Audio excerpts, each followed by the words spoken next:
Olá, João.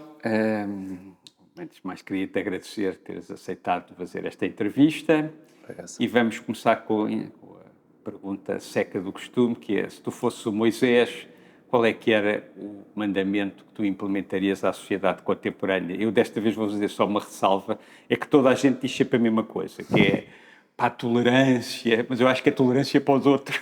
Portanto, eu queria que tu fizesse uma coisa um bocado mais mandamento, tipo agarrar nos comunistas e pô-los numa reserva no Gerês, ou os tipos do Chega na Serra da Estrela, ou os tipos do PSD mandá-los todos para a Espanha, ou do PS, uma coisa um bocadinho mais mandamento.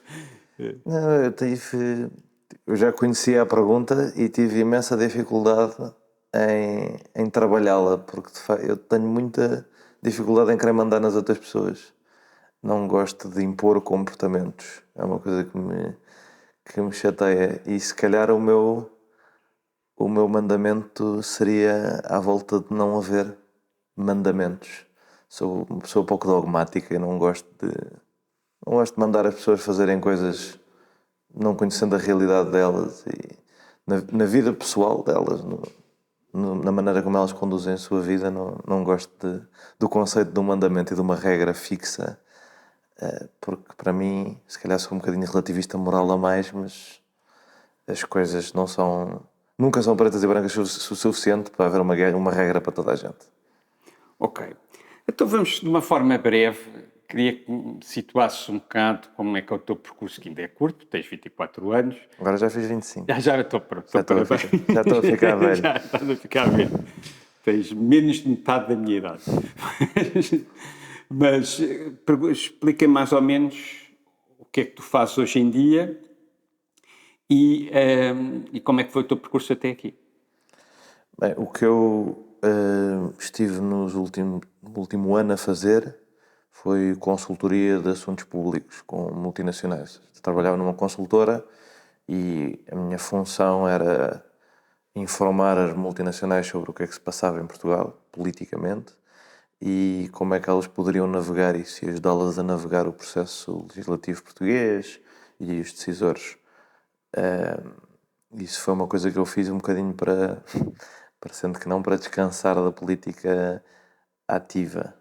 Eu agora estou em mudança de projeto, ainda não está bem, ainda não comecei bem a todo o vapor, mas vou começar a trabalhar como secretário-geral numa associação que é a Plataforma do Crescimento Sustentável, com vista a ver se dinamizamos um think tank português focado no futuro, que acho que era importante. E nos desafios do futuro, alterações climáticas, crise demográfica. Mas antes fiz várias campanhas eleitorais, acho que demasiadas de seguida para o meu próprio bem. Tu trabalhaste com moedas? Sim, trabalhei na campanha do Carlos Moedas, trabalhei na campanha do Jorge Moreira da Silva para a liderança do PSD em 2022, ajudei na parte de redes sociais da campanha das legislativas do PSD de 2022, dei um toquezinho muito leve da ajuda da campanha do Paulo Rangel de 2021 para a liderança do PSD, antes Carlos Moedas. Antes trabalhei com o Luís Newton na Junta de Freguesia da Estrela como assessor político dele, basicamente. A parte estratégica da planificação política do que se fazia na Junta e também na Assembleia Municipal, que ele era líder da Assembleia Municipal do PSD e com o PSD de Lisboa, que ele também foi eleito presidente na altura. E foi mais ou menos aí com um convite dele que eu entrei assim na política no PSD, porque eu já tinha feito uma campanha antes em 2017, autárquica em Cascais, por um movimento independente. O candidato é meu primo, é o João Sandi Castro, que foi vereador em Cascais. Do CDS? Foi vereador do CDS, mas a candidatura... Tem minha idade, não é? Sim. Eu conheço. E foi uma candidatura independente em que eu me diverti bastante. Foi a minha primeira assim, experiência. Porque ele saiu do CDS? Saiu. Ah, Foi a minha primeira experiência assim de política ativa. Depois entrei na Comissão de Relações Internacionais do PSD com o Tiago Moreira de Sá, que tinha sido meu professor na universidade, e participei da campanha das Europeias de 2019 um bocadinho, mas ainda não era afiliado no PSD. Depois filiei-me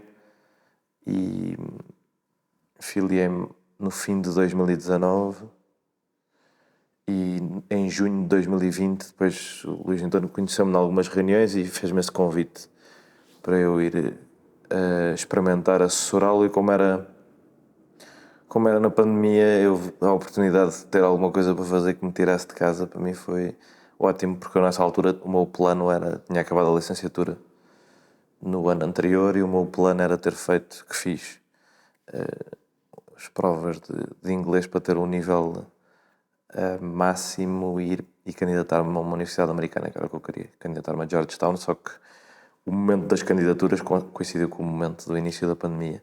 E ainda pensas? Eventualmente, sim, se me fartar definitivamente, mas por agora tenho gostado de experimentar a política cá, com imensos desafios naturalmente, mas gostei na altura, gostei do trabalho da Junta, mas fartei-me relativamente rápido. Porquê? É um trabalho muito exigente. A ideia de que se trabalha para uma junta e depois ainda se está a colaborar com o partido, ou seja, uma pessoa tem o horário normal de trabalho, de trabalhar para uma junta, depois fora de horas ainda está no trabalho político com o partido, não fazendo parte do emprego, obviamente, mas estando tudo ligado. Eram muitas horas, era uma coisa muito, muito repetitiva e ao nível local, há imensas coisas giras que se pode fazer nas horas em que se trabalha a junta. As juntas em Lisboa têm um orçamento grande e têm mecanismos de participação giros, de envolvimento com a comunidade que se podem explorar. Eu cheguei a fazer um podcast até lá que a ideia era as pessoas mandarem perguntas à E junta. vocês respondiam. Perguntas sobre caixotes do lixo e as pessoas gostavam daquilo, que era giro. E essas coisas eram giras. As coisas do combate político ao nível local é pena, mas o combate político a nível local é muito pouco rico em temas locais, que eu acho graça. Eu lembro-me que as grandes coisas e as grandes discussões era como é que ficava escrito um voto de pesar sobre a morte do Marcelino da Mata e um voto de protesto sobre as eleições dos Estados Unidos, e depois havia discussões sobre racismo estrutural na Assembleia Municipal, que são discussões obviamente importantes, mas para as quais para a Assembleia Municipal, isto nem era tanto na Junta, era mais na Assembleia Municipal, na parte política do PSD de Lisboa, que acabava a ser muito pouco frutífero para as pessoas que pagavam impostos em Lisboa, que se calhar quereriam mais que os deputados municipais estivessem a discutir rotas de autocarros e se cortam ou não árvores. E havia disso, mas não havia tanto como eu gostava, e havia muito... eu gosto de um termo inglês de gaming que é LARPing, que é Live Action Role Playing. É quando a pessoa acha que está na vida real a fazer de outra coisa. E os deputados da Assembleia Municipal, principalmente em Lisboa, têm muita tendência para achar que são deputados da Assembleia da República e não têm as mesmas responsabilidades. E, portanto, acaba por se criar um espetáculo muito pouco consequente. E isso cansa-me um bocadinho. Portanto, quando eu tive... estava tudo fechado, portanto, oportunidades eram um bocadinho complexas na altura. Não que eu não... Graças a Deus tenho... Graças a Deus, não graças à minha mãe, mas tenho... sempre vivi com algum conforto e não era daqueles tipo precisava trabalhar para pagar contas. Felizmente, é um grande privilégio que eu tenho. Então era mais para ter coisas para fazer, e quando arranjei uma coisa mais gira para fazer, que foi a campanha do Carlos Moedas, gostei imenso e aprendi imenso com ele, e foi ótimo mudar de vida nessa altura. Eu comecei a fazer isto em junho de 20, em fevereiro de 21 saí e comecei na campanha do Carlos Moedas até setembro. E isso foi uma experiência bem gira. Diz-me uma coisa. Foi aí que nós nos conhecemos. Foi aí que nos conhecemos, exatamente. Diz-me uma coisa. Tu és um consultor político, de alguma maneira. Epá, é assim, a ideia, se calhar, romântica que eu tenho de um consultor político é a ideia, sei lá, do James Carville, a beber Coca-Colas em frente à televisão, a ver os debates e a analisar e a dizer, ou seja, uma coisa um bocadinho de spin doctor, não é? Como é que a gente vai dourar a pílula? Como é que a gente vai fazer com que, mesmo quando o candidato falha, nós vamos vincular isso para o público, para o eleitorado, de forma a que aquilo seja até um erro, possa ser uma coisa boa. Não é? Sim. A pergunta é, se tu te vês mais como um spin doctor, um tipo que tenta, olha para o que o candidato está a dizer, para o candidato para quem está a trabalhar está a dizer, e mesmo quando erra, tentar vincular a comunicação de forma a que isso seja ou minimizado, ou que até possa servir como um trunfo. Ou se és um tipo mais que está a sugerir ideias para coisas que esse candidato deve apresentar no seu programa. Não é? Eu queria que tu me percebesses como é que é o teu trabalho quando estás a trabalhar com Moedas, ou com o PSD, ou em todas as... ou com Jorge Moreira da Silva. Como é que tu pensas, como é que tu vês imensa televisão, estás a olhar para tudo o que está a passar, estás a ler o Twitter, estás a perceber os trends, ou estás mais a dizer assim, eu acho que vocês deviam-se ter um plano sobre a imigração assim, ou os caixotes do lixo assado, ou... Eu acho que em Portugal, até por falta de recursos, é muito difícil haver uma separação das duas coisas, ou seja, da pessoa que faz a estratégia mediática e da pessoa que faz a estratégia política. Em princípio, elas acabam por se fundir na mesma função e muitas vezes até fundindo-se com mais funções. No que nos Estados Unidos seriam 10 pessoas, cá é uma. Diretor de campanha, diretor financeiro da campanha, diretor de recursos humanos da campanha, spin doctor se quisermos. Eu tenho pouco jeito, eu acho, para a função de spin doctor, porque eu sou muito pouco, desde pequenino, sou muito pouco convincente a mentir. E, portanto, se eu não estiver convencido eu de uma coisa, dificilmente convenço... Mas essa questão é sempre tricky, porque as pessoas podem estar convencidas de uma mentira. Sim, é verdade, é verdade. Era com isso que eu ia complementar. Mas eu acho que tenho uma capacidade de me pôr um bocadinho de fora e portanto tenho muita dificuldade quando a campanha comete um erro e quer passar uma narrativa diferente. Tenho muita dificuldade em vendê-la se eu achar que é um erro. E já me aconteceu algumas vezes achar que é um erro e aí, como diria a minha avó, se não tens nada bom para dizer, está calado. E é mais a minha estratégia, ou seja, se calhar se eu fosse tratar o meu candidato da mesma maneira que trato o candidato dos outros, em vez de estar calado, atacaria essa decisão. Mas em estando a trabalhar com ele, em princípio não vou partir por aí, não é? Mas gosto mais da parte estratégica, da parte de programática, de plano. Gosto mais de ver como é que as coisas encaixam todas. Só que é muito difícil ter uma função de coordenação programática em Portugal, ou impossível, acho que com a minha idade, porque a construção de programas em Portugal funciona muito à base de pedir ajuda a cada amigo que percebe de cada tema, que é professor na universidade há 20 ou 30 anos, e juntam-se todos e depois aquilo fica uma mescla meio esquisita que uma ou duas pessoas também, autoridades académicas, tratam de harmonizar ligeiramente, mas há muito pouca preocupação política na construção de... Mas achas que há mesmo esse pedido a pessoas que percebem dos assuntos? Eu acho daqueles em que eu estive envolvido, eu sim. acho que normalmente, pela própria experiência que eu tenho, há mais uma coisa de pedir às pessoas, mais para ter o nome na lista e depois perguntar, para não se perguntar assim tanta coisa. Acho que depois as decisões são tomadas politicamente de uma forma central. Eu acho que isso é um problema que... Ou seja, depois a chamada harmonização do programa, sim, mas eu acho que isso tem muito pouca preocupação política envolvida, ou seja, nunca há uma tentativa muito grande de... Os programas são vistos como coisas em que essas pessoas que se diz que se vai consultar despejam as ideias e depois se dá consequência ou não, se aquilo faz sentido tudo junto, se não faz, é um bocadinho menos importante. Parece-me, da construção de programas que eu já vi, principalmente a nível nacional. É uma coisa para as pessoas que fizeram se sentirem representadas e depois vai-se e escolhe-se 2 ou 3 ou 4 bandeiras que se gosta e que se acha que vão ser, e aí está a parte política, que se acham que vão ser eleitoralmente úteis, aí está a parte política / de comunicação. Eu acho que tenho a apetência para a parte de comunicação e tenho sido puxado muito para essa parte. Não que eu passe a vida a ver televisão, por acaso nunca vejo televisão.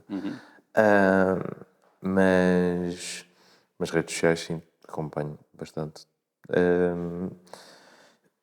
Mas eu prefiro uma parte mais estratégica, programática, longe de qualquer área específica, seja a comunicação, gosto mais de ver de cima. Mas em Portugal há muito espaço para essa função, portanto é um bocadinho... Pá, diz-me coisas que tu, por exemplo, estamos agarrados agora à campanha do Carlos Moedas, diz-me coisas que tu, pá, que possas dizer, como é vida pública, que tu aconselhaste, estás a perceber? Para perceber o que é, porque normalmente fala-se muito de política, mas fala-se muito pouco de como é que a política funciona, como é que os políticos tomam as decisões, quais são as pressões, quais são as preocupações, quais são as orientações, como é que a máquina funciona lá dentro. Como é que dentro... O que é que tu dizias ao Carlos? Isso foi a minha primeira grande campanha, portanto eu não gosto muito de criar uma grande relevância à volta do meu papel. Está bem, mas pode não ser relevante, tu vais dizer. Sim, acho que tentei ajudar, tentei dar ao Carlos, principalmente quando ele chegou, um bocadinho. Isso foi uma coisa que eu fiz logo ao início e quando estava menos gente na campanha, porque a campanha ainda se estava a formar.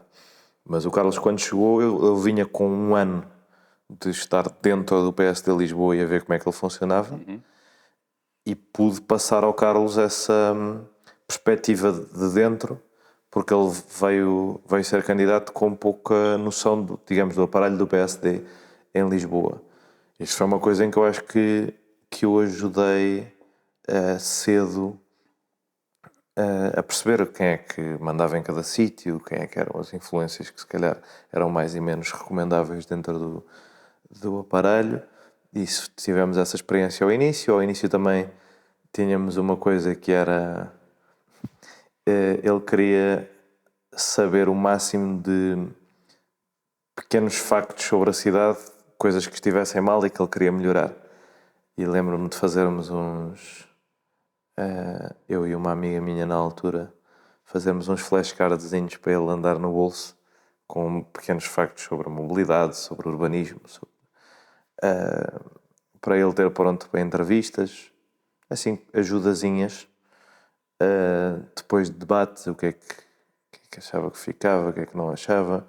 Mas lá está. Não, por exemplo, no debate, então vamos a uma coisa concreta. A seguir ao debate com Medina, que toda a gente achou que o Carlos foi dizimado, não é? O que é que vocês disseram ao Carlos a seguir? O Carlos tem uma coisa que eu acho boa, que é que fala com muita gente. E há muita gente mais sénior do que eu, digamos. Mas o que eu falei com ele, o bocadinho que eu falei com ele, eu quis-lhe transmitir 2 mensagens básicas. Uma foi em relação àquele erro que ele comete das mortes em ciclovias, que era num ano e tinha sido em 5, já não me lembro o que é que era o erro exatamente, mas ele cometeu um erro de facto. Sim, foi assim. E eu disse, é um erro de facto, admite. Acho que é admitir, faz-se uma publicação, admite-se o erro e acho que a coisa fica arrumada por aí. E ele concordou, outras pessoas também o aconselharam do mesmo, e ele concordou e fez isso. E acho que isso foi bom. E outra coisa que eu lhe disse foi para não se deixar levar muito na negatividade da coisa, porque olhando para aquilo, o debate tinha acho que 1h30 ou 1 hora, mas meia hora era em generalista e o resto não era. E aquilo, sem ser em generalista, ele de facto, o Fernando Medina era mais político do que ele, e ele de facto levou ali um bocadinho de pancada na parte política, em que ele não soube ser tão, digamos, ardiloso como o Fernando Medina, que eu honestamente não acho mau, mas em televisão acabou por ficar mal. Mas eu disse, olha, Não achas mal que o Fernandino? não acho mal que o Carlos seja... ok. Acho bom Mas se que o calhar ele Carlos... ganhou por causa disso. Sim, acho bom que o Carlos não seja tão político como Claro, isso. eu acho que houve ali uma surpresa de alguma maneira. O Carlos aparece um bocadinho com um ar mais ingênuo e realmente o Medina parece ganhar claramente o debate, mas se calhar as pessoas não gostaram desse lado mais ardiloso Sim, acho que as e pessoas mais político. não estão propriamente à procura de um político de carreira com 25 anos em funções que cilindre uma pessoa que está na política há 10 anos e sempre num lado mais técnico. Acho que isso não lhe ficou bem, mas o que eu disse nem foi isso, foi. E eu acho que isso é daquelas coisas importantes para pôr em perspectiva, que é o debate teve meia hora em generalista, na meia hora em generalista não correu nada mal. A parte que correu mal foi depois. O drop-off de audiências de uma coisa para a outra é brutal. Portanto, o efeito que aquilo ia ter era reduzido. Não valia a pena aquilo criar-lhe muitos macaquinhos na cabeça. E não valia no geral. Isso foi... Eu na campanha disse-lhe muito isso, que acho que ele soube, isso totalmente mérito dele e da personalidade dele, soube estar bem ao centro. E soube navegar. Ele começa a campanha, na minha opinião, lindamente, e foi o único político em Portugal que fez isto até agora e correu extraordinariamente bem, que foi dizer eu conto com todas as forças do centro para a direita, o Chega não, em circunstância alguma não vai acontecer. Negociou com a Iniciativa Liberal, não deu, mas o bloco eleitoral envolvia todos os outros partidos do centro para a direita. E o Chega ficou de fora. E houve essa preocupação, que o Chega está com 8% nas sondagens e vai eleger um vereador, não sei o quê, e acabaram por ter 4, porque houve um voto útil no Carlos, a partir do momento em que ele diz às pessoas o voto com aquelas pessoas não conta porque eu não consigo entender-me com aquelas pessoas nos meus valores humanos básicos. E eu acho que isso foi um grande momento e ele ao longo da campanha foi sendo criticado muitíssimo no Observador, pelas Helenas Matos da vida e pessoas mais radicais de direita, e soube, e isso teve sempre o meu apoio, soube resistir à tentação do ecossistema da direita de pensar como o ecossistema da direita. Ora, o ecossistema da direita é uma coisa mínima e o mundo real não é o ecossistema da direita. E agora vimos, por exemplo, isso em Espanha, acabou de acontecer. A direita, no seu próprio ecossistema, cria uma narrativa de que os outros são o diabo e que eles é que são bons e que eles têm que ser puros e mesmo de direita. E depois o eleitor olha para aquilo e fica tipo, não, isto não é bem o que eu quero. E o Carlos soube andar na rua, tem imenso jeito para andar na rua. Estava muito na rua. Ouvir as pessoas, ele tem imenso jeito. Ele tem imenso jeito para ter uma interação curta com uma pessoa e a pessoa sentir-se ouvida e ele lembrar-se e ouvir. E ainda hoje, como Presidente da Câmara, tem imenso jeito para isso. E acho que ele soube muito bem manter-se no centro e isso foi uma coisa que eu lhe disse no início da campanha, até correu aí um mito urbano, que é mentira, que eu previ que ele ia ganhar no início da campanha através de um cálculo que eu fiz. Não é verdade. O que eu fiz foi uma previsão do que é que seriam os resultados esperados para cada partido e acertei todos, menos o PS, porque houve mais abstenção que eu estava a contar. Então eu estava a contar que o PS ganhasse por 10 mil votos e a abstenção que houve pôs o PS ligeiramente atrás do PSD, mas acertei. Basicamente, o Carlos teve 83 mil votos e eu disse que ia ter 82.500, uma coisa assim. E mostrei-lhe aquilo. Na altura disse que se aquilo envolvesse a Iniciativa Liberal, que era mais certo que se ganhasse, que a Iniciativa Liberal teria mais ou menos os votos que acabou por ter. E mostrei-lhe também uma coisa, que era Lisboa tem muito voto de PCP e de Bloco de Esquerda. Se conseguisse vender que o Fernando Medina não era verdadeiramente de esquerda e ao mesmo tempo que o Carlos Moedas não era uma ameaça grande o suficiente para concentrar voto útil no PS, isso seria a chave do sucesso de uma campanha do Carlos Moedas que não contasse com a Iniciativa Liberal. Fiz essa avaliação logo em março e disse-lhe, e acho que ele ouviu, e não acho que isso tenha marcado a estratégia dele, mas acho que ele ouviu, e isso foi importante, porque de facto o PCP e o Bloco de Esquerda tiveram imensos votos, o PS teve pouquíssimos votos. O Fernando Medina tem uma frase que eu tentei aproveitar ao máximo no Twitter 3 ou 4 dias antes das eleições, que eu achei que era aquilo, era ali que nós ganhávamos, que é ele está no Chiado e diz a esquerda, a direita quer reverter tudo o que nós fizemos e a esquerda quer fazer tudo o que nós queremos fazer mais rápido. E a frase é perfeita porque mente sobre a direita e, portanto, permite ao centro perceber que aquela pessoa não se está a posicionar bem ao centro porque está a descaracterizar uma candidatura que é moderada. Claro. E diz que o Fernando Medina não é nem de esquerda nem de direita, o que dá aos eleitores de esquerda E faz com que os votos passem Sim. mais para o Bloco. o caminho de dizer, então, se este senhor não vai ser de esquerda, não vou votar nele.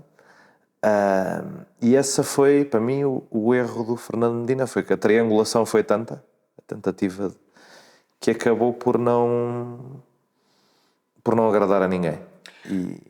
E essa avaliação fiz desde o início. Portanto, é isto. O que eu faço em campanhas é isto, é avaliar percepções mediáticas, avaliar números, que eu gosto de números. Pronto, podemos falar um bocado sobre isso, que me interessa. Pá, nos Estados Unidos as estatísticas são reis, não são aquilo, há rockstars da estatística. Em Portugal não há rockstars da estatística.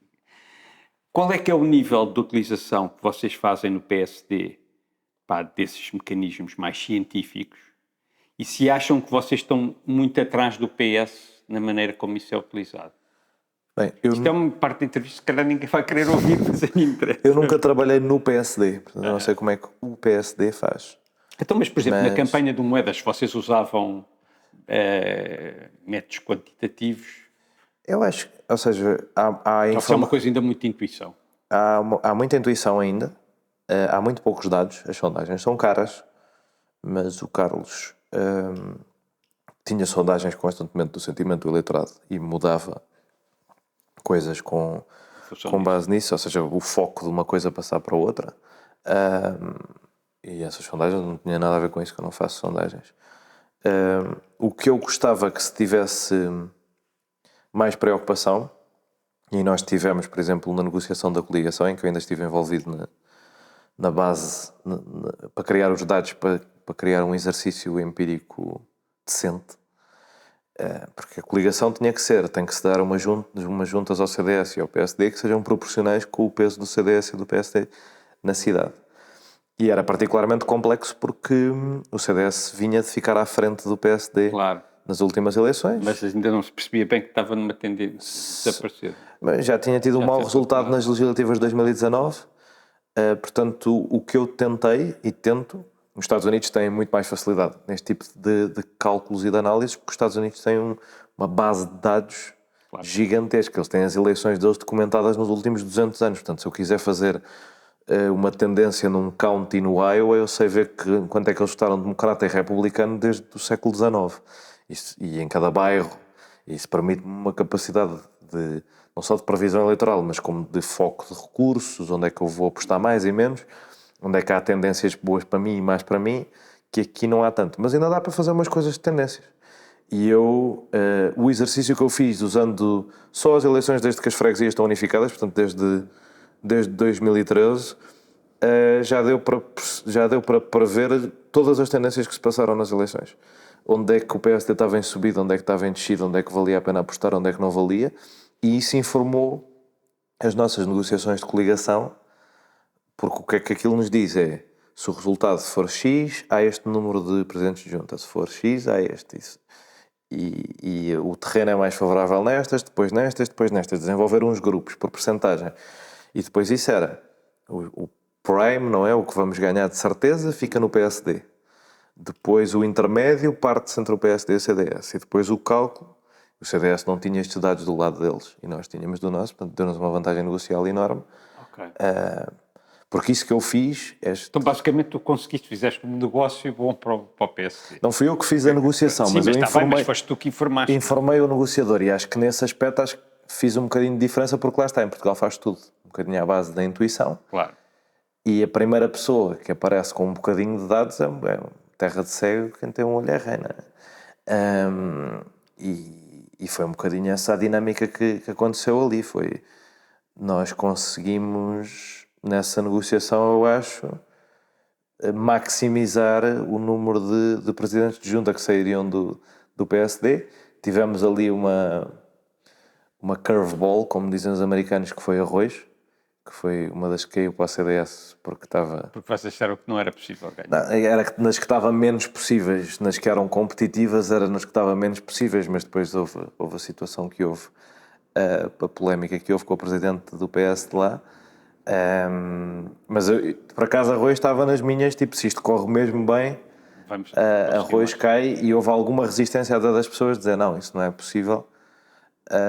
Mas o meu modelo partia sempre do mesmo suposto, que é ia haver muito voto de PCP e Bloco de Esquerda, e quanto mais ele houvesse, mais provável era o PS cair abaixo do nível da coligação. Sentiste que o Medina estava a falar muito para o centro?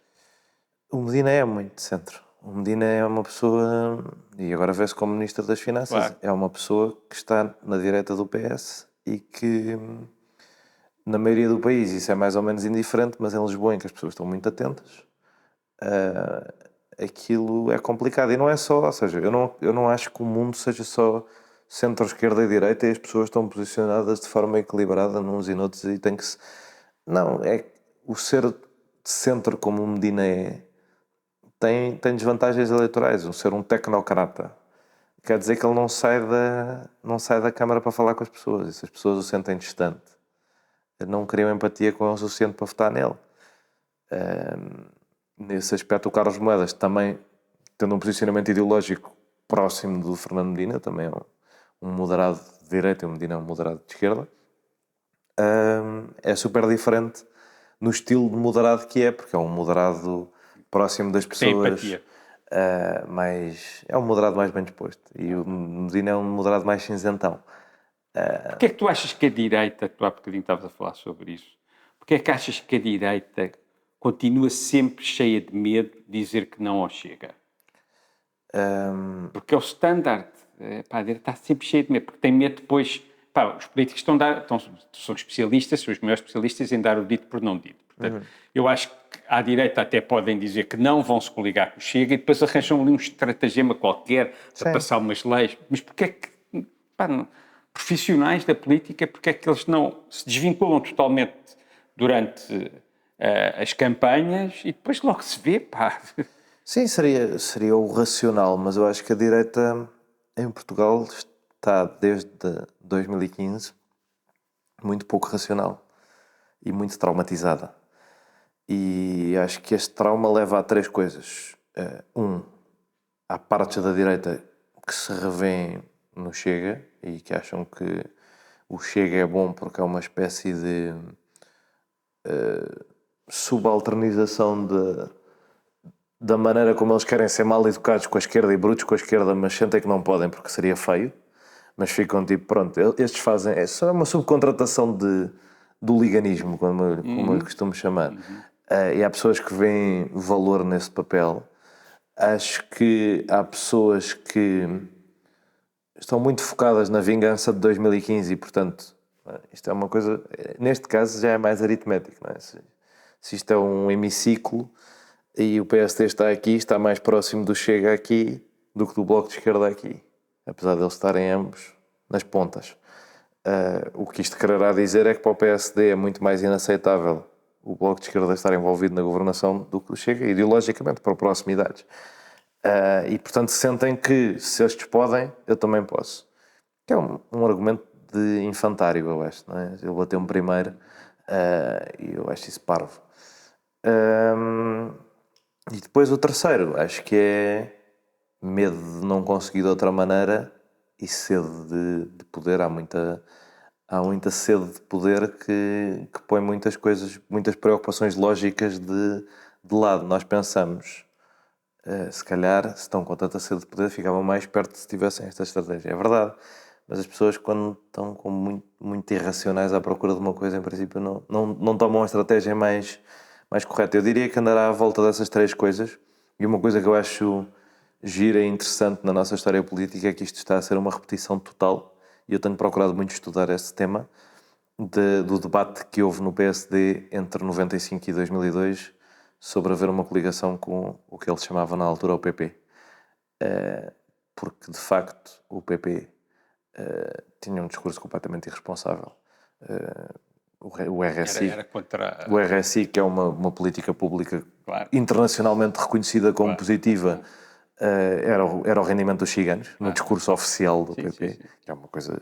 Nem o Chega a falar assim, não é? Claro que foi há 30 anos, mas nem o Chega a falar assim.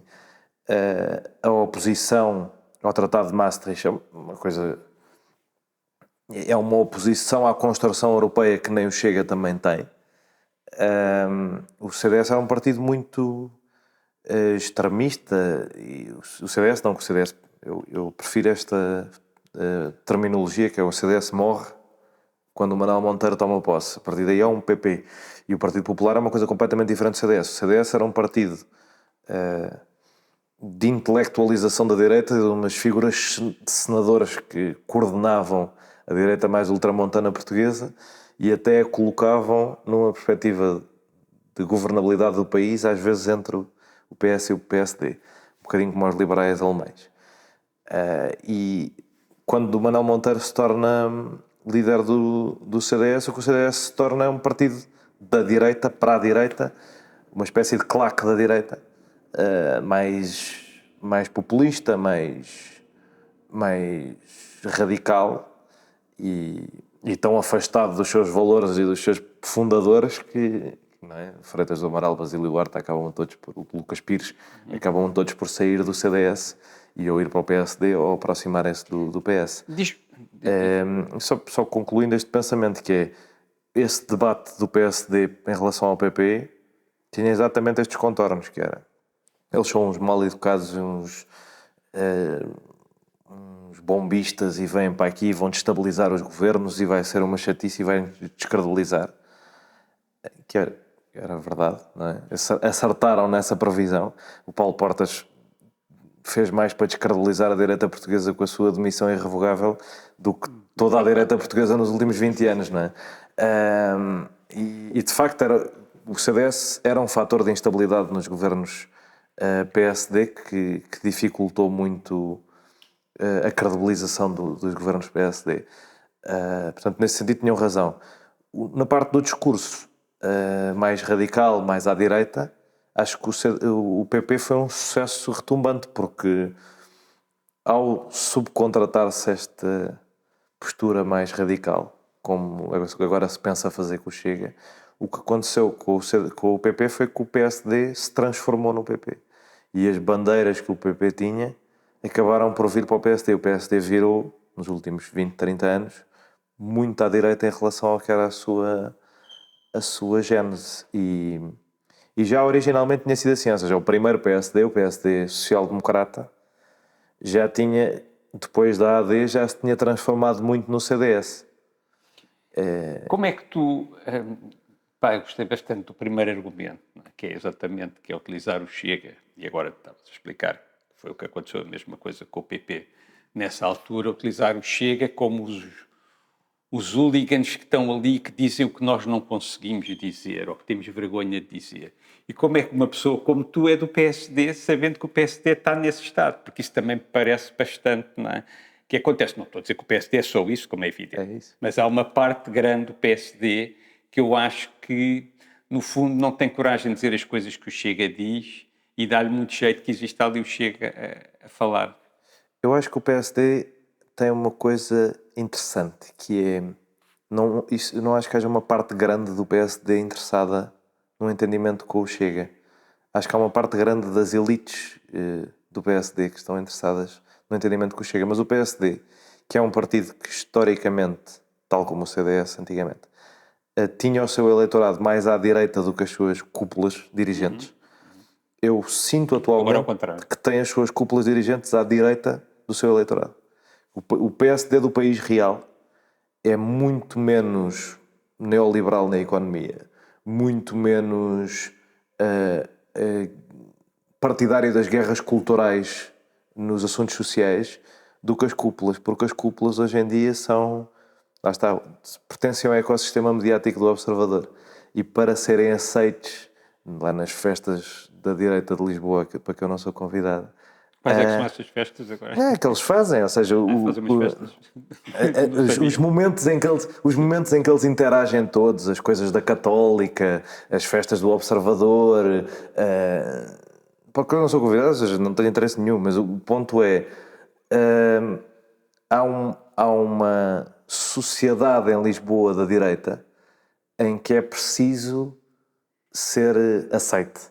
E para ser aceite é preciso dizer umas certas coisas que diz a direita americana e que diz a direita inglesa, porque também é chique, não é? Uma pessoa dizer o que a direita do estrangeiro diz. Mas a nossa direita sociológica, o nosso povo de direita, não é assim. Não é assim. É mais moderado, é católico, portanto é muito mais humanista do que estas brutalidades que às vezes se dizem. Depende mais do Estado e da função pública do que... Há muita direita na função pública, direita sociológica, Claro. que se calhar hoje em dia foge muito para o PS porque sente que há uma guerra destas cúpulas contra a função pública. E se calhar também não consegue arranjar emprego. Nem sei. Há de haver esses casos, mas nem sei se é tanto por aí. Acho que há pessoas que seriam a sociologia da maioria absoluta do Cavaco, Sim.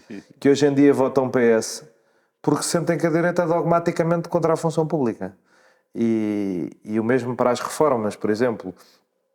As pessoas, algumas das soluções revolucionárias, há exemplos bons disto. A pessoa achar que o Miguel Morgado, por exemplo, que é uma pessoa inteligentíssima, que eu acho, mas que é uma pessoa que representa minimamente o eleitorado do PSD, representa o PSD na televisão. Dos líderes do PSD ouvem muito o Miguel Morgado, mas o Miguel Morgado é um radical de direita, inteligente, capaz, bem fundamentado, tudo certo. Ele, se for ao país, ao povo do PSD, as pessoas não vão concordar com ele não está onde eles estão. E nunca o PSD, parece-me, vai conseguir voltar a ter essa capacidade maioritária que tinha com o Cavaco Silva, ancorada em pessoas que ouçam, sem ofensa, não é? Mas que ouçam o Miguel Morgado. Tu achas que esta direção do PSD está refém dessa direita observadora? Sim. Acho que ela é um produto dela, aliás. E notei na campanha que fiz, notei na falta de vontade que havia para ouvir uma pessoa, um herdeiro natural do que seria o sentimento do cavaquismo, que era o Jorge Moreira da Silva. Um herdeiro natural não só porque vem desse tempo, é aconselhado por pessoas desse tempo, mas porque o cavaquismo era isso, era reformismo moderado, era querer ser moderno, sem querer... Pôr em causa o que as pessoas sentem. Sem querer pôr em causa o que as pessoas sentem, sem querer destruir tudo o que já está feito. E a agenda do crescimento sustentável é... E achas que o Carlos Moedas é mais próximo do Moreira da Silva ou mais próximo da direita observadora? Acho que o Carlos Moedas tem o seu caminho próprio e isso é diferente do Jorge. Acho que eles são parecidos, senão não teria apoiado os dois. E têm características parecidas e têm os dois, acho que essa capacidade de, e já falei disso há bocadinho, não é? Capacidade de ignorar essa direita observadora e falar com o país real, com as pessoas que há na rua, porque para grande surpresa certamente da Helena Matos e do Zé Manuel Fernandes e dessas pessoas, eles representam muito pouco mais do que eles próprios.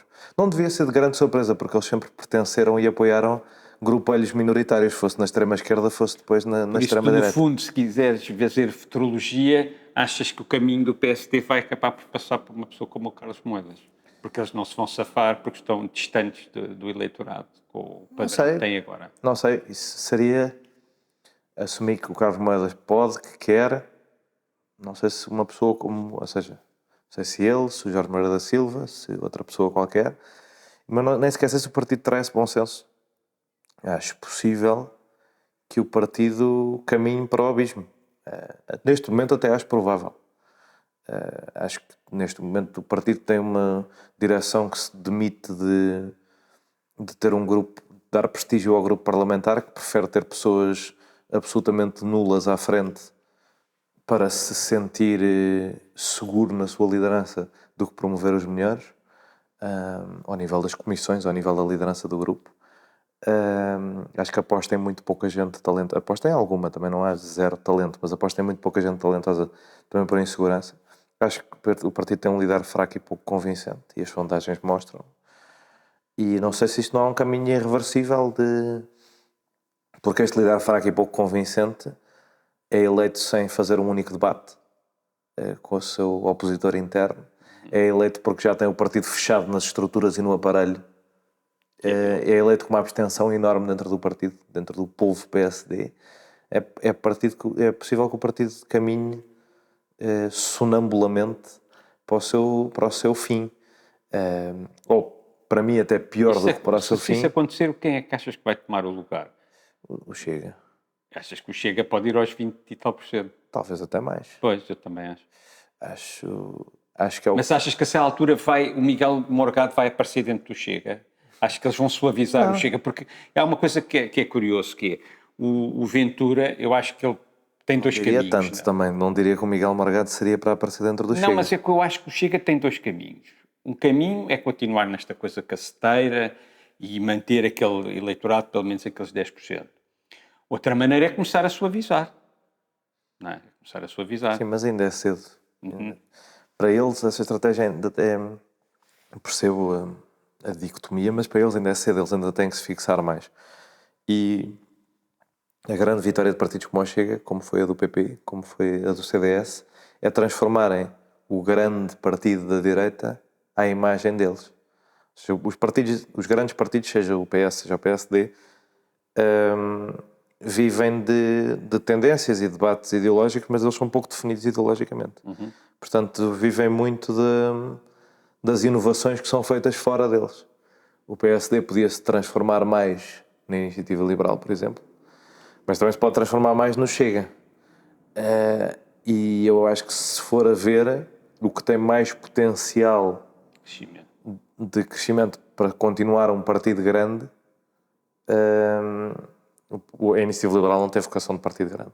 É um partido para pessoas, na maioria dos casos, para pessoas num determinado nível de privilégio, que não têm vocação de partido grande, como os partidos liberais raramente têm. O PSD era um caso raro de um partido da família dos partidos liberais, durante o tempo de Cavaco Silva, que tinha uma posição, conseguia estar ao centro e ter uma posição reformista que era muito abrangente. Isso mas acontece. Se calhar era porque não era muito liberal. Ou seja, eu acho que era liberal. Agora, acho que há maneiras e maneiras de ser liberal. Há maneiras dogmáticas de ser liberal e essas maneiras não têm vocação maioritária, e é isso que acontece com o liberalismo, com a Iniciativa Liberal em Portugal. E há maneiras... Desculpa, repete-me isto, agora não ouvi. Há maneiras dogmáticas de ser liberal, okay. Não têm vocação maioritária. A Iniciativa Liberal tem esse problema. E há maneiras hiperabrangentes de ser liberal. Os Cidadanos foi uma experiência disso. O PSD foi uma experiência disso. E ainda é, mais ou menos. Mas é isso, é um partido liberal que na sua abertura vá do centro-esquerda até ao centro-direita. Isso existe. E vá dos sociais-liberais aos liberais-conservadores. Ou aos conservadores liberais até. E isso é um partido que eu acho que tem vocação maioritária em Portugal. Mas não parece haver muita aposta nisso, porque lá está. Anda-se muito neste discurso da pureza. E sempre houve.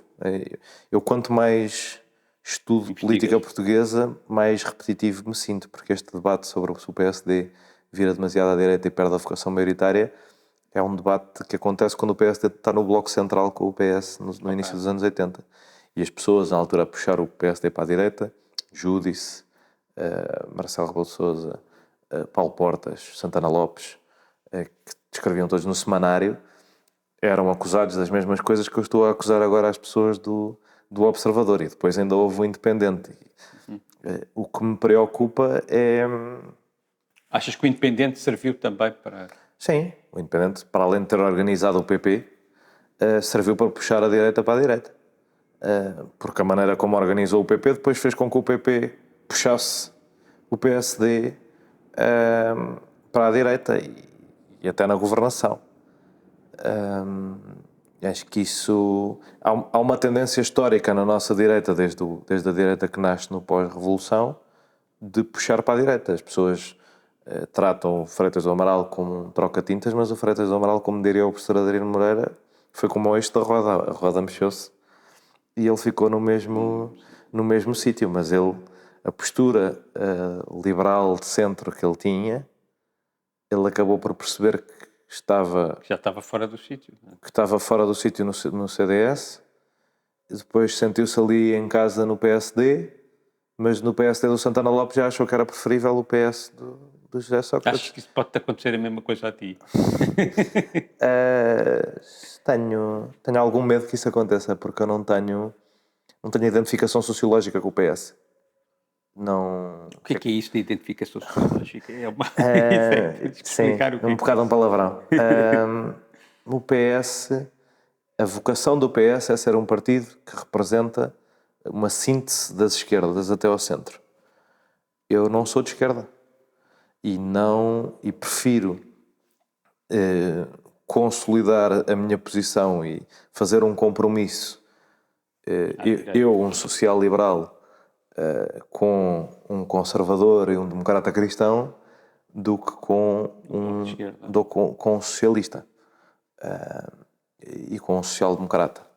Eu, sendo social-liberal, estou de facto na ponta mais esquerda do PSD, mas eu prefiro falar com toda a minha direita do que com toda a esquerda do que haveria disso, porque já estaria na ponta mais à direita do PS. Mas o problema do Freitas é que a essa altura não tinha ninguém para falar, isso pode acontecer a mesma coisa. Mas ele na verdade, ele nunca se filiou no PS e ele apoiou o Durão Barroso em 2002. Eu admito que exista uma circunstância em que eu considero preferível um candidato do PS a um candidato do PSD, eventualmente no futuro. Espero que não aconteça.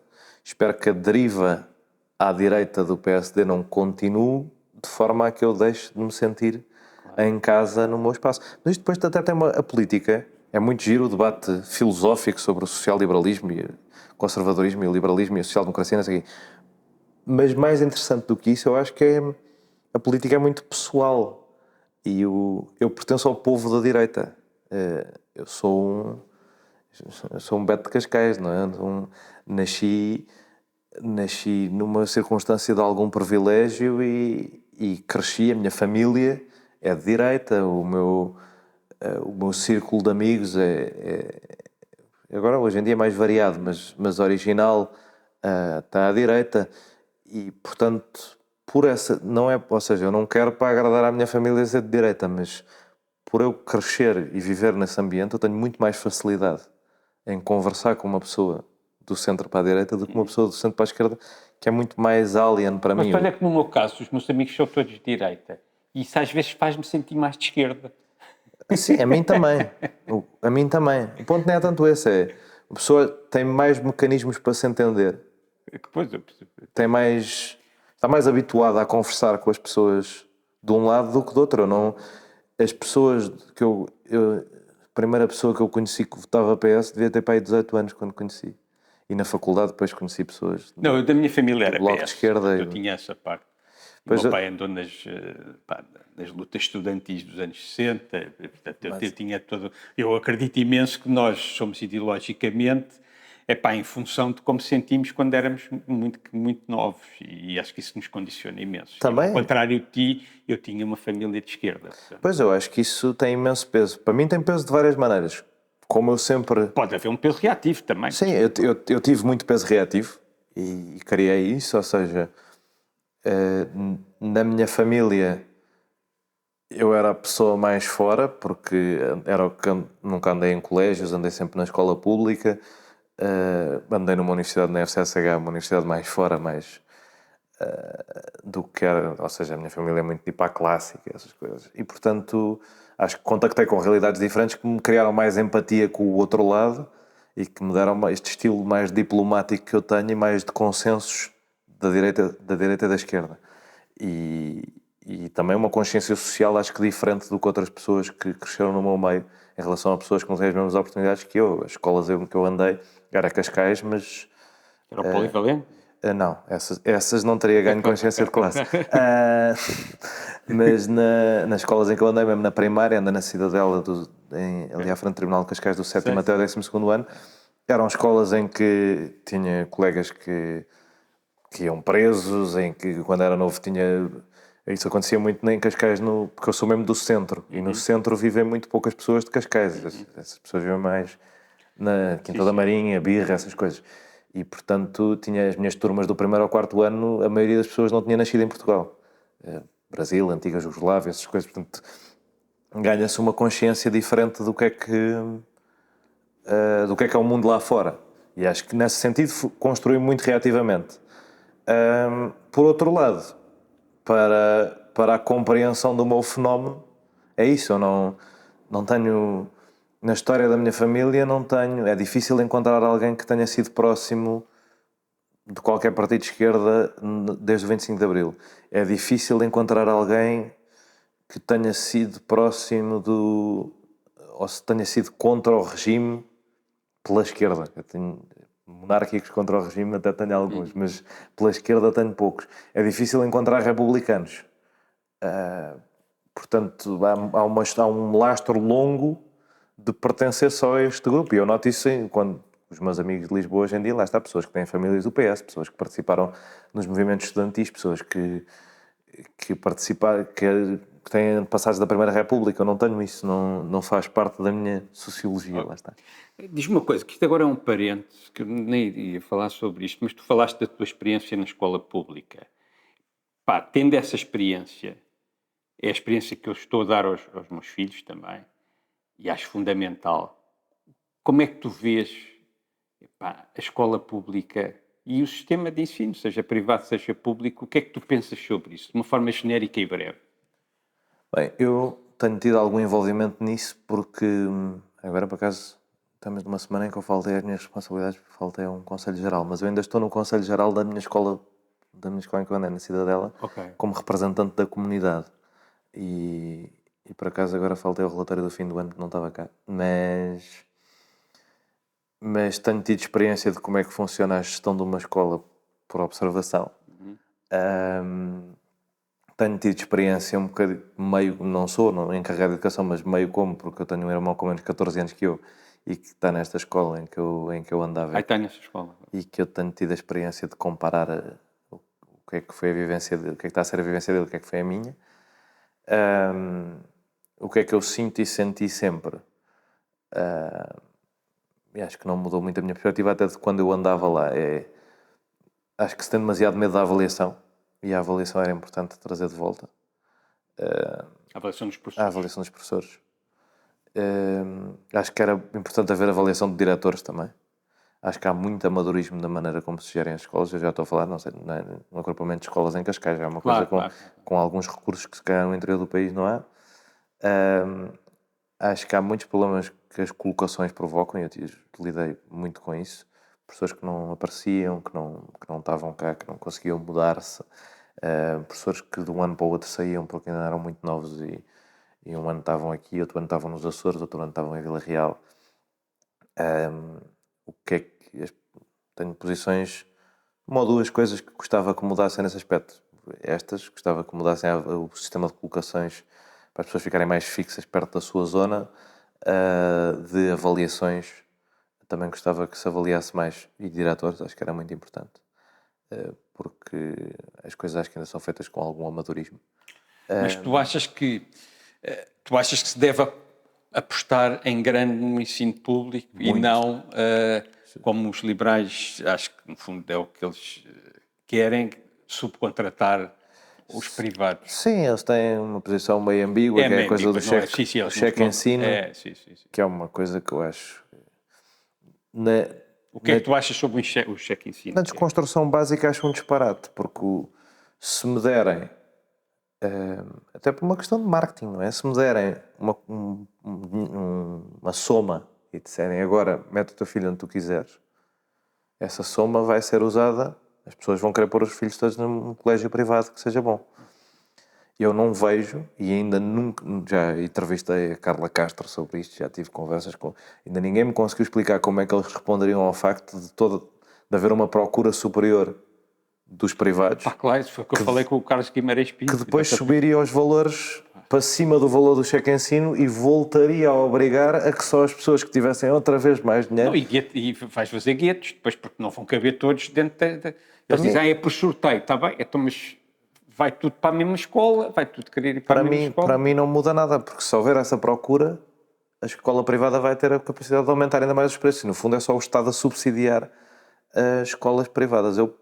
Se eu pudesse, acho que contratos de associação são às vezes importantes, quando não há resposta, que é uma realidade que nós não temos em Lisboa, não é? Mas há sítios no interior em que não há resposta sem ser de privados, e aí o Estado tem a função de pagar a esses privados, e aí eu acho que enquanto não faz uma escola pública. Na escola pública eu sou muito radical.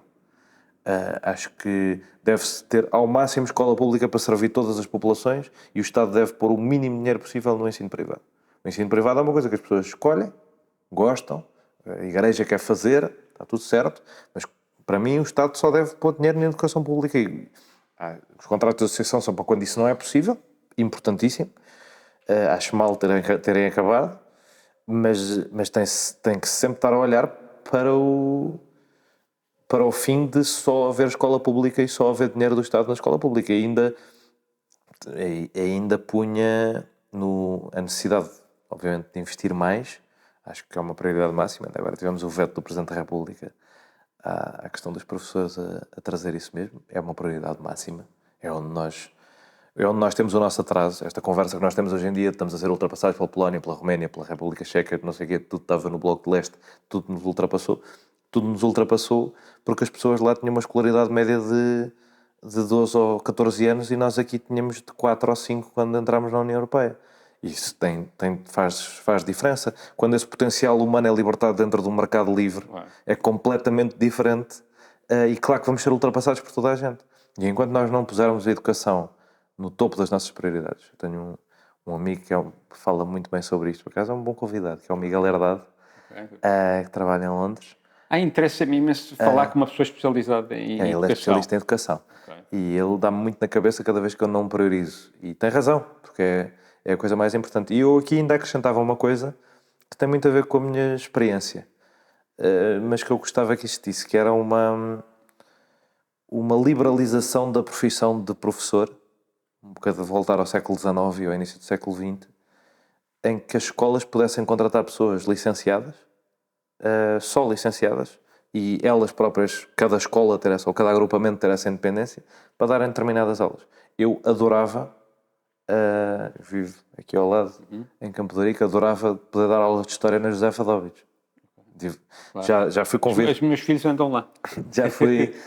É à frente da minha casa. Já fui convidado uma data de vezes para dar aulas a miúdos de aquelas escolas que têm opcionais de ciência política, cidadania, para ir a várias escolas dar aulas. Adoro dar aulas, mas não estou para fazer um mestrado de ensino, não tenho tempo, não me apetece, mas adorava ter essa possibilidade, ou seja, tenho uma licenciatura de ciência política e relações internacionais, podia perfeitamente dar aulas de história. Mas pronto, há uma proteção corporativa da profissão de professor, com que eu acho que nós não estamos a ganhar nada, porque não há professores. Não há professores e precisamos deles com urgência, e isso era o que existia antigamente, e acho que não se perde absolutamente nada. Pessoas formadas com uma licenciatura em História da Arte poderem dar EVT. Acho que isso era uma reforma importante, mas provavelmente havia paralisações brutais e protestos de professores daqui à lua. Mas agora, se isto fosse um governo reformista, eu aproveitava que eles estavam chateados e fazia já a limpeza toda de uma vez do sistema. Está muito preso, porque o que está a passar é que as pessoas estão-se a reformar e não estão a entrar pessoas novas para o sistema em números suficientes para dar aulas. E eu vejo com o caso do meu irmão. O meu irmão tem aulas que não tem durante meses. Isso é grave. Eu tinha um bocadinho isso no meu tempo, e ele tem mais agora. E isso é grave. Mudando agora completamente de assunto, queria que me falasse um bocado como é que tu vês o futuro, e com estes dois problemas atarrachados ao futuro, pelo menos na minha visão do futuro, que se calhar está erradíssimo, mas isso não é relevante, não é relevante, que parece-me que eventualmente tu podes ter um problema grande com a inteligência artificial, criares bolsas de desemprego, ou nem chamaremos de desemprego, podemos chamar o contrário, das pessoas não terem que trabalhar. E depois o outro problema, que é os recursos estarem a acabar e nós estarmos a destruir os recursos através da maneira como lidamos com o planeta. Isso a mim parece-me, mas eu sou ignorante nestas coisas, parece-me que pode pôr em causa o sistema capitalista como nunca foi posto, não é? Ou seja, se calhar tens que ir para sistemas que têm que ter em atenção duas coisas. Muito mais redistribuição da riqueza, não é? Que não é o que o capitalismo é especialista. Tem evoluído, não é? Tem evoluído, mas se calhar ir por pressão da esquerda, não é? Porque eu costumo dizer que a gente hoje em dia diz assim, mas se a gente mudar as coisas do trabalho e não sei o quê, e tivermos mais atenção aos mais pobres, não sei o quê, vamos destruir, não vamos ser competitivos em termos mundiais e vamos destruir o país. Eu calculo que isso fosse o argumentário também dos capitalistas do século XIX. A malta dizia, se tu agora dizes que a malta só pode trabalhar 8 horas por dia, tem que ter férias, vais destruir a minha fábrica, e não se destruiu fábrica absolutamente nenhuma e a coisa continua. Pronto. Destruíram-se algumas, mas essas tinham que ser destruídas. Mas essas, se calhar, tinham que ser destruídas. Não é? Pronto. O que é que acontece? Tu através disso, tens dois problemas para o capitalismo. A questão da redistribuição da riqueza e outra questão que é, se calhar, pôr algum travão na evolução económica, no desenvolvimento económico, porque, se calhar, isto já não aguenta. Por isso, como é que tu vês o futuro em cima destas duas coisas que eu estou a dizer? Bem, eu sou um otimista e sou um capitalista. Capitalist to my bones, como diria Elizabeth Warren, que é uma expressão que eu gosto muito.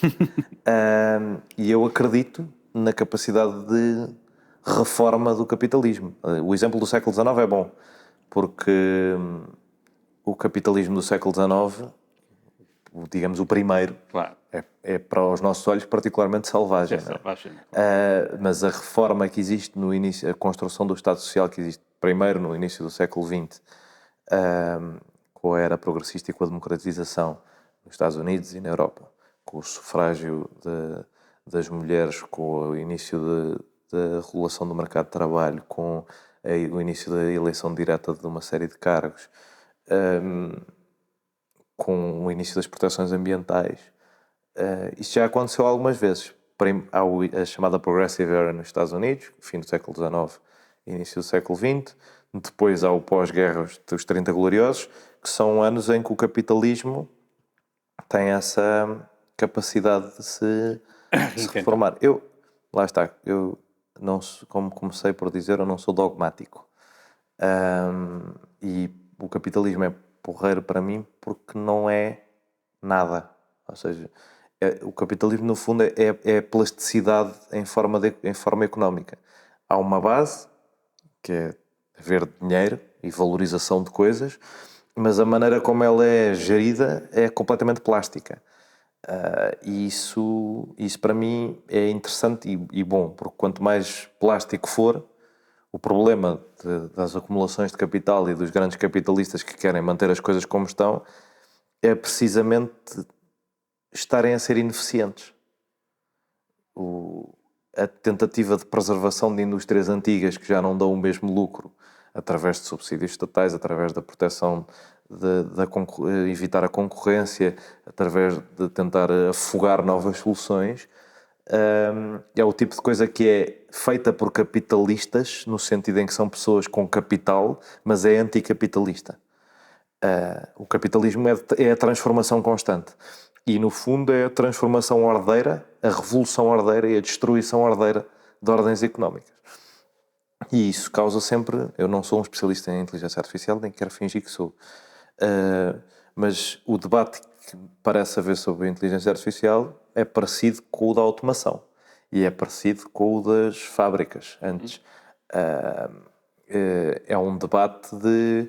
E havia esses movimentos, os chamados movimentos cartistas no Reino Unido, os movimentos da esquerda anti-desenvolvimento, para destruir a revolução industrial e destruir fábricas e partir máquinas, porque isso estava a corromper as almas e a provocar desemprego. Mas mesmo que tu não acredites nessa parte, que é uma coisa que a gente não sabe, só o futuro é que nos vai dizer. Sim, mesmo que tu não acredites que se vai obliterar completamente os postos de trabalho e que vai acontecer o que aconteceu nessa altura com a automação, a gente não sabe, vamos ver. Mas eu tenho certeza que não vão haver, ou seja, tal como deixaram de haver tecelões, eu tenho certeza que vão deixar de haver a maioria das profissões que há que é hoje em dia. A gente vai ver se vai e tenho haver a as certeza outras. que isso vai ser por esse impacto de coisas como a inteligência artificial. Vamos ver se vai haver os outros, mas eu até dou esse argumento barato.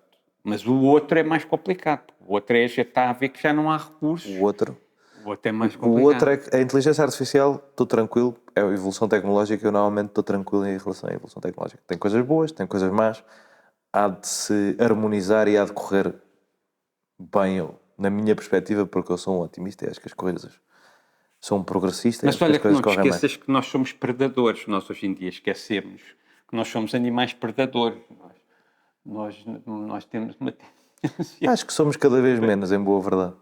Pá, mas é bom que a gente, desde o princípio, temos tentado sempre fingir que não somos animais. Não é? Primeiro, através da religião, pusemos-nos num sítio acima dos outros animais todos. Eu nem sou um gajo particularmente pano, mas isto acho que é mais ou menos verdade. Depois que o iluminismo foi através da razão. Somos os únicos racionais. Portanto, os outros não são racionais, porque já se percebeu que afinal não é bem assim. Mas pronto. Por isso, nós temos eu acho que nós temos... Uma das maiores características da nossa espécie é estar em pânico, não ter comida ao fim do dia. Não é? E hoje em dia isso representa muito mais de comida, é não ter televisão, não ter dinheiro para pôr os filhos na escola, não ter uma série com a sedentarização, há milhões de coisas. Portanto, estás sempre com medo disso e estás sempre com medo que venha um gajo maior do que tu e que meta um pé em cima. Que antigamente, no princípio, eram os leões e não sei o quê. Agora pode ser outro ser humano.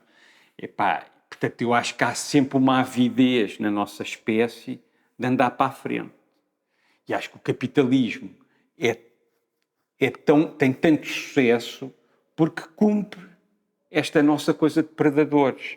E eu queria perceber como é que tu achas sempre que a coisa se adapta e não sei o quê. Pronto, mas a coisa tem sido sempre, esta parte ecológica, a direção tem sido sempre a mesma, sempre destruir, não é? Aí discordo. Não acho que a direção tenha sido sempre a mesma. E lá está, aqui é daquelas coisas em que eu acho que o capitalismo, com todas as suas falhas, eu não concordo que o capitalismo seja a racionalização da avareza. Eu acho que o capitalismo é a racionalização da competição. As pessoas tendem a... Dar regras. Sim, dá regras, dá um ambiente em que se compete, mas sem ter que se andar à porrada, sem ter que se matar a outra pessoa, sem ter coisas que se fazia antigamente, sem ter que se conquistar o outro. O capitalismo não foi o capitalismo que inventou os jogos, mas pronto, os jogos funcionam para isso. Mas sem ter que se conquistar. A lógica mercantilista é chegar ao máximo de mercados e impor a minha força sobre. Quanto mais força eu impuser, melhores condições eu ganho. A lógica capitalista é um aperfeiçoamento disso, digamos, e ao longo do tempo tem sido para reduzir o nível de coerção que acontece nas interações. Ainda existe, naturalmente, e acho que nunca há de deixar de existir, mas quanto mais se limar, menos agressivo será. Quanto à questão ecológica, de facto, é um problema. Esse sim, ao contrário da inteligência artificial, que eu não vejo como uma ameaça, esse sim que ameaça a existência e que esse não tem paralelo histórico. O mundo não ia acabar no século XIX como vai acabar agora está mais perto de acabar. Claro. Está sempre mais perto de acabar. Está sempre mais perto de acabar. Mas é uma coincidência enorme, porque, não sei, eu acho que a gente anda aqui, os sapiens há menos tempo, mas os humanos andam aqui para aí há 2,5 milhões de anos, ou uma coisa assim, e calhou exatamente em cima da nossa geração este problema.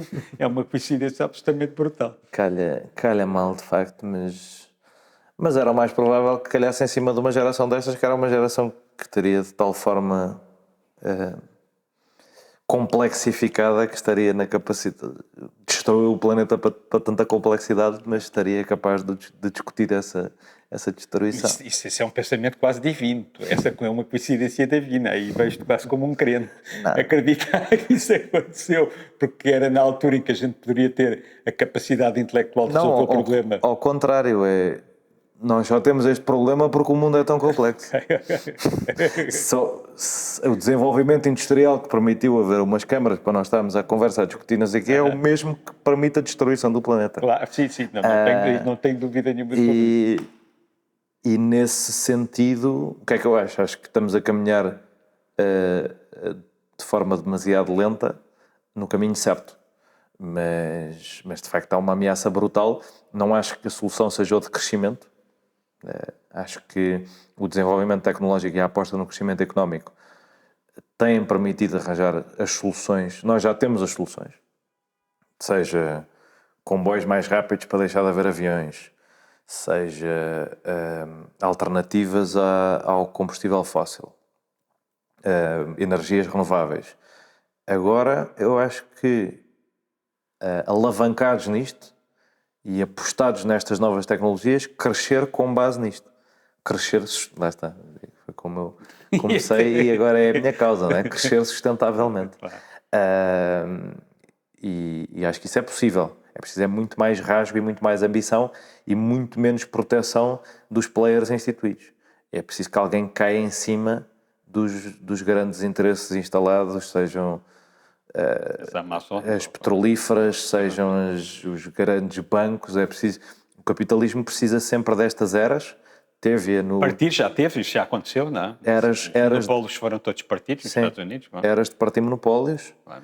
Eras de reformas estruturais que evitem que existam pessoas poderosas o suficiente para remar contra a lógica económica mais eficiente. Se não quisermos entrar eu entraria, não é? Eu sou um democrata e um progressista, eu entraria pela lógica de que muita concentração de dinheiro é muita concentração de poder e isso é antidemocrático e é mau para o sistema e para a humanidade.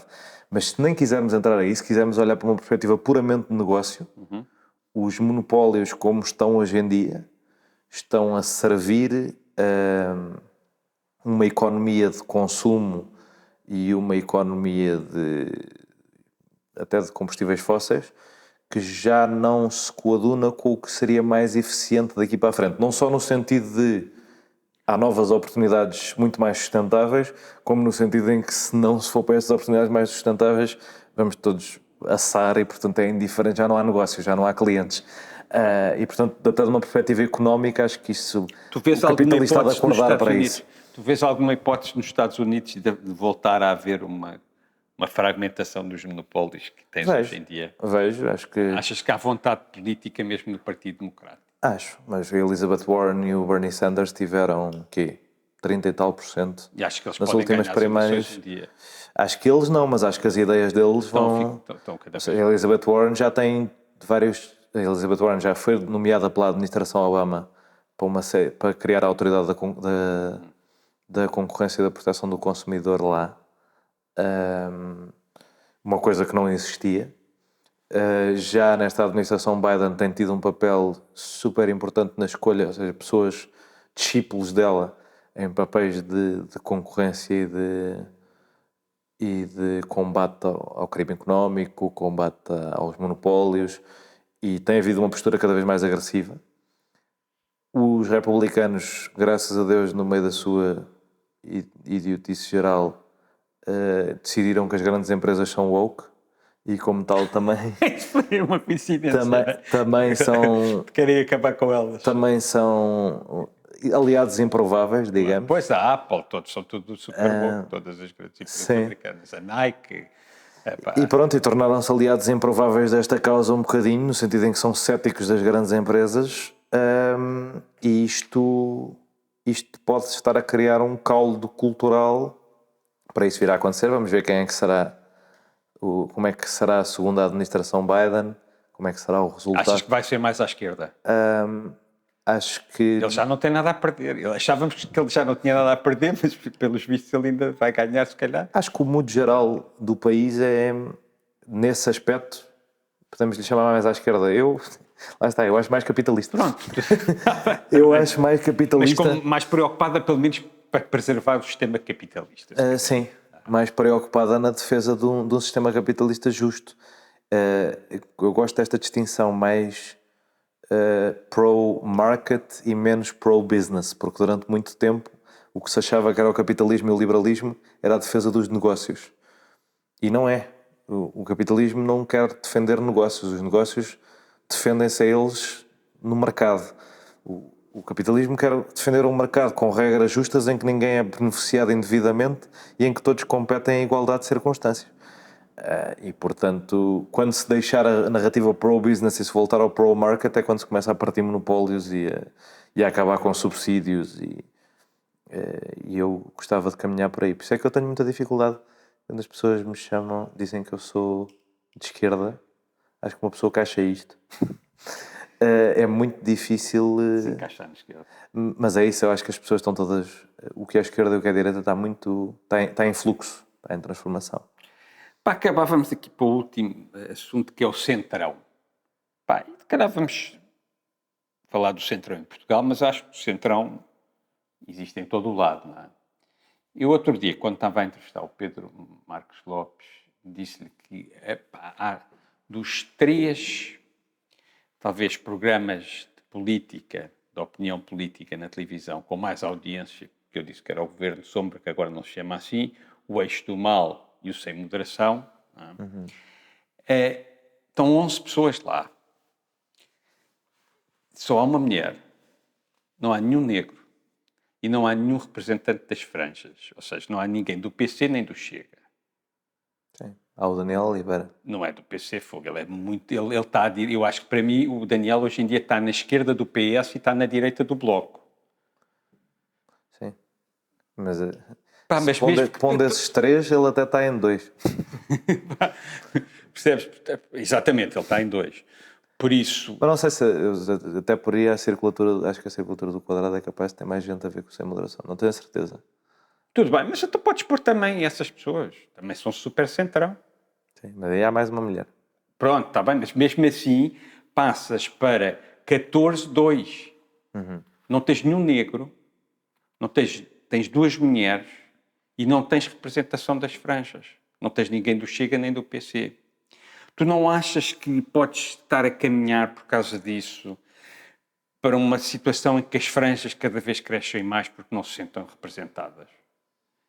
E não achas que este discurso de que não se deve dar voz a estas franjas porque eles são uma cambada de selvagens, epá, é muito perigoso, porque eles não são uma cambada de selvagens, são pessoas como nós. Assim, até os políticos, até alguns podem ser uns selvagens, mas as pessoas são descontentes. São pessoas que não estão contentes com a sociedade que nós lhes estamos a oferecer. Pá, depois, a par disso, porque depois tens... E isto é para tentar perpetuar uma coisa em que não vais continuar a não incluir as franjas. Com problemas associados a isto, como, por exemplo, pá, hoje em dia percebe-se que a riqueza, não é? Tu tens a riqueza e tens o income, não é? Pá, a riqueza cresce mais do que o income. A riqueza cresce naturalmente. E cresce a uma porcentagem maior. Aumenta outra vez o fosso. E depois tu tens um centrão que está a tentar dizer assim, está tudo bem. A gente telefona aí, este almoça com aquilo, não te faz algum medo? E não achas que não há uma preocupação concreta dos políticos de falar também para estas pessoas? Eu acho que é muito complicado, porque em termos eleitorais o Centrão ganha sempre. Pá, e eu dou sempre este exemplo. A minha mãe é de esquerda, PS. Pá, se lhe forem falar que vamos não subir aqui a reforma, que é para fazer planos para que as pessoas pobres mesmo, não é? Malta fica coisa. Portanto, a malta aí já não vota, não é? Se um político vem dizer uma coisa dessas, não é? Por isso é que o Costa tem tanta preocupação com os reformados, com funcionários públicos e com o Centrão em geral. Queria saber o que é que tu pensas sobre isto. O que é que eu penso sobre isso? Quanto à representação, vamos chamar a essas 14 pessoas. Não são 14 porque o Daniel Oliveira são 2. Passa a 15, ainda fica mais complicado. Não. Tens que reduzir uma, fica 13, não sei. Tens que fazer essa conta. Está bem, mas são lugares, tu não vejas pessoas, são lugares. Sim. Mas mesmo assim, podes fazer os números que quiseres, tens 2 mulheres, 0 negros, Não, claro. E ninguém das franjas. Claro. No fundo, eu quero saber se tu achas que os tipos das franjas deviam estar também nestes... Eu adorava saber qual é que é a percentagem de população racializada neste país, mas infelizmente É incrível que isso não a se nossa saiba. mania de copiar os franceses leva a que não se saiba isso. Portanto, eu não sei se não Mas haver... eles são mais do que 0%. Sim, mas serão mais que 10%. Não sei. Epá, mas se forem 15 pessoas, até que ter mais de 15%. Epá, mas de vez em quando convinha que aparecesse. Se forem 15 pessoas, sim. Podia ser menos que 10% ainda. Podia ser 7,5%. Mulheres, acho que são 50% da Mulheres população. são 50%. Há claramente um problema de paridade na política que as cotas têm vindo a resolver, mas essas coisas não se resolvem do dia para a noite, não é? Os mídia refletem A sociedade. com atraso. Refletem a sociedade com bastante atraso. Quem está nesses programas, em grande maioria, são as pessoas dos blogs. Já não há blogs há 15 anos. Claro. E não houve reformação. Já não há blogs há 15 anos, não é? E as pessoas, as cotas são uma coisa também relativamente recente, portanto... Epá, e não há gajos novos também. É tudo pessoas da minha idade, acho eu. Sim. Pá, sim, o Francisco Mendes da Silva deve ser o mais novo, pá, deve ter 45 anos, eu não faço ideia. Há de ser das pessoas mais novas nesse ambiente. Lá está, mas eu acho que é isso. A política... Está na altura de tu ires para lá e ir a algum Ou amigo não, teu, não. ou uma mulher, pá, Sim, não. ou uma mulher negra, ou... Não acho que isso seja... Ou seja, acho que colocaste aí questões bem mais importantes do que é que representa, o que é que está na comunicação social. Acho que a representatividade na comunicação social é relevante. Não, mas isso é só um exemplo. Sim, só um eu exemplo. percebo. Porque eu estava a falar com o Pedro Marcos Lopes, foi um exemplo, porque era... Mas eu acho que é transversal à sociedade toda, é igual em todo o lado. Eu não vou pegar, ou seja, não vou só discutir o exemplo, porque acho que não é isso que temos que discutir. Claro. A representatividade dos extremos. Vamos pôr isto assim. Se chamarmos aos extremos, e eu acho que não são equiparáveis, acho que o PCP não é de todo um partido tão extremista como é o Chega, mas o Chega teve 7,9% nas últimas eleições e o PCP teve 4, não sei o que, ou 5, não sei o que, uma coisa assim. Portanto, estamos a falar de dois partidos que tiveram 11, 12% dos votos. Eu tenho a certeza que têm mais do que 11 ou 12% do tempo de antena, particularmente o Chega. Portanto, não acho que haja pouca representação, antes pelo contrário. E tenho a certeza que o Chega tem mais do que 8% do tempo de antena, quanto mais não seja, porque o Presidente do Chega dá uma conferência de imprensa todos os dias e todos os dias essa conferência de imprensa passa nos 3 canais noticiosos. Portanto, sim, acho que não há um problema de representação nesse aspecto. Há um problema... Ou seja, o centro é uma síntese. E como síntese, agrada a muita gente, de forma genérica, e não agrada a ninguém em particular. E na tentativa de agradar a muita gente e não agradar a ninguém em particular, há uma tentação, e para mim é a tentação deste governo, de ser cauteloso ao ponto de não fazer nada que rebane o barco. E eu acho que há maneiras de ser reformista. O reformismo causa sempre o desconforto, mas há maneiras de gerir esse desconforto. E este governo é daqueles que procura zero desconforto. E, portanto, se o reformismo tiver que ficar de parte, porque eu tive de evitar o desconforto, fica. Eu prefiro uma perspectiva centrista de, se tiver que haver um bocadinho de desconforto para haver reformismo, há desconforto. Mas não pode haver muito desconforto, porque isso não representa as pessoas, não é útil em termos da gestão do tecido social, não é bom. Mas há coisas que é preciso reformar. O sistema fiscal, para evitar que essa concentração de riqueza aconteça e se separe completamente dos rendimentos dos salários, é preciso reformar. Estávamos a falar do tecido empresarial e da sua relação com as alterações climáticas. É preciso reformar a escola pública, é preciso reformar uma série de coisas. Mas muitas das coisas que nós precisamos de reformar, o que nós temos de nos consciencializar, e esses debates nesses programas são só sobre isso, e para mim não são sobre nada, não são úteis. Tal como muitas vezes quando eu vou à televisão falar, não vou falar de coisas úteis, e não acho que falo. Nós, em 2023... Porquê é que tu fazes à televisão? Porque me chamam e porque querem conversar comigo, e eu vou onde querem conversar comigo, também estou aqui.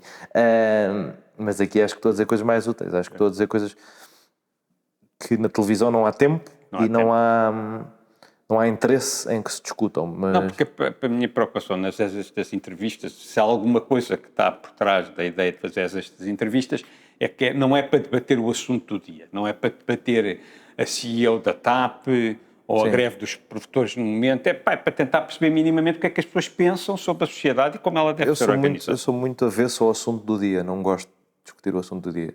Porque é que eu vou à televisão? Porque me chamam, vou conversar e porque o ambiente mediático funciona desta maneira, não é? Tu começas a ganhar uma experiência, começas a pôr-te no espaço e depois, a altura, ganhas um espaço para poder discutir o que tu queres, mas ao princípio não estás a fazer o que queres, como em todos os trabalhos. Não começas logo a fazer exatamente o que querias e se calhar nunca fazes. O que é que tu gostavas de fazer? Agora vamos inverter nisso. O que é que, se tu tivesses criar um programa de televisão, o que é que tu fazias? Acho que é o meu formato de Instagram que eu gosto, que é as pessoas fazem perguntas sobre conceitos que não percebem ou coisas que gostavam de perceber melhor e eu num espaço mais pequenino de tempo tento explicar e com recurso se eu tivesse um programa e tivesse um orçamento, chamava especialistas em cada uma das coisas e fazia um... Eu acho que isso tinha audiência, não achas que não? Eu adorava fazer. Eu acho que isso tinha audiência. Acho que as pessoas estão ávidas de perceber um bocadinho melhor o que é que se passa. Não sei, teria que ver, mas gostava de fazer. Se eu fizesse um programa, é como eu faço no Instagram, no parágrafo, as minhas perguntas. Que é ponho as perguntas, as pessoas perguntam o que quiserem e eu respondo.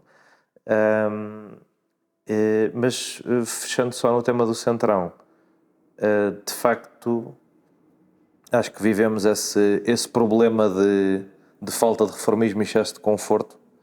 Acho que se cria uma série, falavas dos almoços e dos jantares, acho que se cria uma série de vícios, das coisas ficarem sempre mais ou menos na mesma. E acho isso problemático, acho que é preciso rasgo, acho que é preciso coisas novas.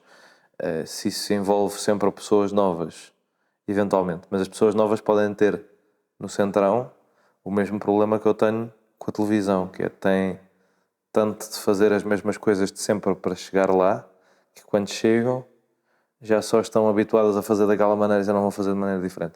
E isso é a grande coisa. Nunca te esqueças disso. Estou sempre, todas as manhãs eu acordo e lembro-me disso. Não deixar que a política e que os salões e que os jantares e que as coisas me consumam de forma a que eu acho que é tudo para ficar na mesma. E que é tudo normal e que é tudo suposto e que acontece. É uma coisa que eu me acordo todos os dias da manhã a pensar. E é... Lá está, é aquela coisa que eu tenho, que falámos há bocado quando eu pensei para os Estados Unidos, ainda penso, que é, eu vou estar na política para ser desconfortável e para dizer coisas que a maioria das pessoas não diz e que eu quero dizer. Não é problema poder dizer a maioria das pessoas ou não dizer, são coisas que eu quero dizer. Mesmo quando falo desses assuntos que não quero falar, tento dizer coisas que eu quero dizer, mesmo que sejam contra o que a maioria das pessoas está a dizer. Quando eu alterar a maneira como eu olho para coisas ou tiver que dizer que acho uma coisa que não acho, não estou na política a fazer nada. Eu não preciso da política para nada. Não preciso para viver, não preciso no sentido não preciso para subsistir, não preciso profissionalmente no sentido de que poderia fazer outras coisas. Portanto, eu estou na política enquanto puder dizer o que eu acho à vontade. Se isso me custa empregos, se me custa convites para estar em listas, se me custa convites para estar em determinados programas ou em determinados eventos, se calhar custa. Mas não me interessa, porque o contrário custaria a minha integridade intelectual e custaria... Lá está, há muita gente que não tem este privilégio que eu tenho, que é estar na política porque pode. Há muita gente que está na política porque precisa. Mas há uma coisa que agora, eu há bocadinho disse que nós éramos predadores, mas além de predadores nós somos primatas, nós somos vaidosos, nós queremos preservar o nosso estatuto, portanto temos de estar também sempre alerta em relação a isso. Não é? Sim. E é disso que estás a falar. Sem dúvida, eu acho que não sou muito, felizmente não sou muito vaidoso, não faço muita questão ao contrário do que pode parecer, não faço muita questão de aparecer. Eu, primeiro ano que tive a minha página de Instagram, começou isto tudo, não tinha Twitter e não aparecia a minha cara, só escrevia coisas. E só porque as pessoas pediam e porque diziam que relacionavam mais e empatizavam mais se eu aparecesse, é que eu comecei a dar a cara e percebi que era mais eficiente para explicar se eu aparecesse. Mas eu faço zero questão de aparecer. Acho que o estar nisto sem nada a perder e sem, no sentido em que não estou à procura de cargos, não estou à procura de poder, não estou à procura de dinheiro. Lá está, se eu quisesse ganhar dinheiro, não fazia, não fazia política em Portugal, que é uma coisa que outras pessoas podem não dizer, porque de facto o máximo que podem aspirar pode ser o que ganham enquanto políticos, mas eu de facto não precisava disto. Aliás, um ligeiro desgosto para a minha família, que eu não tenha sido advogado ou coisas que dão dinheiro à séria. Mais advogado, que eu sempre fui das humanidades, mas ou que tenha ido estudar para fora e tenha sido académico e não sei o quê, que ainda posso ser, não é? Porque eu tenho 25 anos, ainda posso... Pode ser tudo. Mas é isso, estou aqui como não tenho esta postura de nada a perder e conto continuar a ter, no dia em que eu senti que deixo de a ter, que vais dizer isto e vais ter esta consequência e vais deixar de poder ir à SIC, Carlos Moedas deixa de falar contigo. O dia em que eu achar que tenho que dizer uma coisa e não a estou a dizer por causa disso, é o dia em que eu não estou na política a fazer nada. Se eu por acaso me deixar afetar por isso. E essa é a minha perspectiva. Está gravado. Está gravado. Está gravado. Muito obrigado. Epá, olha, só gostei imenso da conversa. Foi muito fixe, foi super longa. Eu acho que estamos para uma hora. Não, mas só foi longa porque eu achei que valia a pena que fosse longa. Pá, gostei imenso da tua postura, gostei imenso da atitude e do que tu disseste. Epá, vamos ficar por aqui, pá, vamos falando, se calhar não só aqui. E pá, obrigado. Obrigado.